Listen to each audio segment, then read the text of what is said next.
ጾመ ድጓ ዘሰሙነ ሕማማት። ሰሙነ ሕማማትን ስንመለከት ከስያሜው መነሳት ይገባል።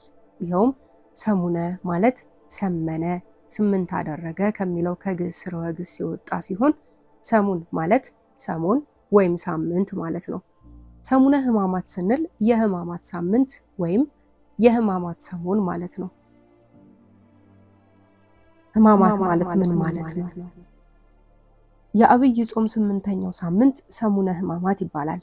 ሕማማት ስንል ነቢዩ ኢሳይያስ ደዌያችንን ተቀበለ ሕመማችንንም ተሸከመ፣ እኛ ግን እንደታመመ እንደተገረፈም ቆጠር ነው፣ እሱ ግን ስለ መተላለፋችን ቆሰለ፣ ስለ በደላችን ደቀቀ፣ የድህነታችንም ተግሳጽ በእሱ ላይ ነበር፣ በእርሱ ቁስል እኛ ተፈወስን ብሎ የተናገረው ቃል ተፈጽሞ ጌታችን የሰው ፍቅር አገብሮት ከሰማያት ወርዶ ከድንግል ማርያም ተወልዶ ከኃጢአት በስተቀር ሰውኛ ኖሮ በአይሁድ እጅ ተይዞ ተሰቅሎ መሞቱን የምናዘክርበት ሳምንት ነው። ሕማማት ተሸንፎ ማሸነፍን እንማርበታለን። ሕማማት የመከራው ተሳታፊ ያደርገናል። ሕማማት ወደር አልባውን የጌታን መከራ ያሳስበናል። በሕማማት የተከለከሉ ምንድን ናቸው? መስቀል መሳለም የለም፣ መሳሳም አይፈቀድም፣ ጸሎተ ፍትሐት አይከናወንም፣ የመልክ ጸሎት አይጸለይም፣ ስርዓተ ጥምቀት የለም፣ ጸሎተ ቅዳሴና ቁርባን የለም፣ ቡራኬና ኑዛዜ አይደረግም። ዕለተ ሰኑይ ርግመተ በለስ። ይህ ዕለት አንጽሖተ ቤተ መቅደስ ወይም የቤተ መቅደስ መንጻትና መርገመ በለስ የተፈጸመበት ዕለት ነው።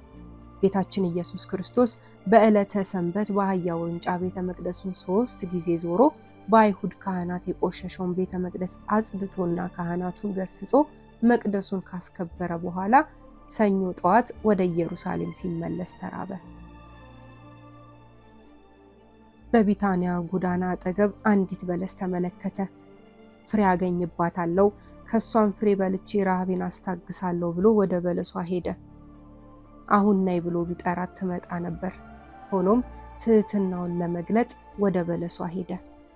አንድም አዳም በድሎ በበለስ ቁጥቋጦ ስር ተደብቆ በነበረ ሰዓት እግዚአብሔር አዳም አዳም ወዴት ነህ እያለ ኮቴ እያሰማ ወደ ተሸሸገበት በለስ እንደሄደ ያጠይቃል። ነገር ግን ይቺ በለስ ከቅጠል በቀር ምንም ፍሬ ሳያገኝባት ቀረ።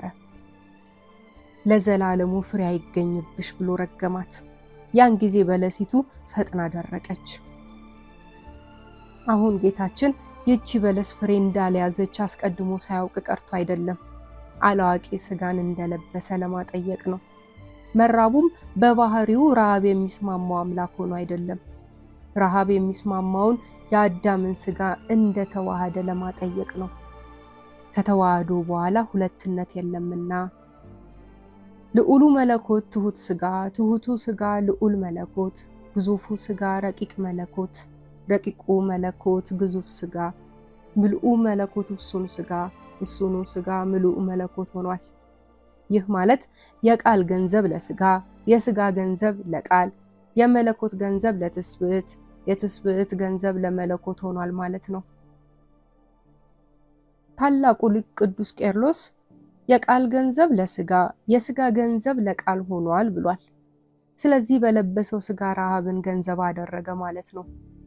ይህቺ በለስ ለመረገም የበቃችው ፀሐይ ወጥቶላት ዝናብ ዘንቦላት በቂ አፈር ታቅፋ ምንም ሳይጎልባት፣ ነገር ግን ፀሐዩንም ዝናቡንም ተቀብላ አፈሩንም ታቅፋ ያለ ፍሬ በመገኘቷ ነው። ፍሬ ልትሰጥ በሚገባት ጊዜ በፍሬ ወቅት ቅጠሏን አስፍታ ቅርንጫፎቿን አንሰራፍታ ፍሬ ሳታፈራ በመቅረቷ ነው።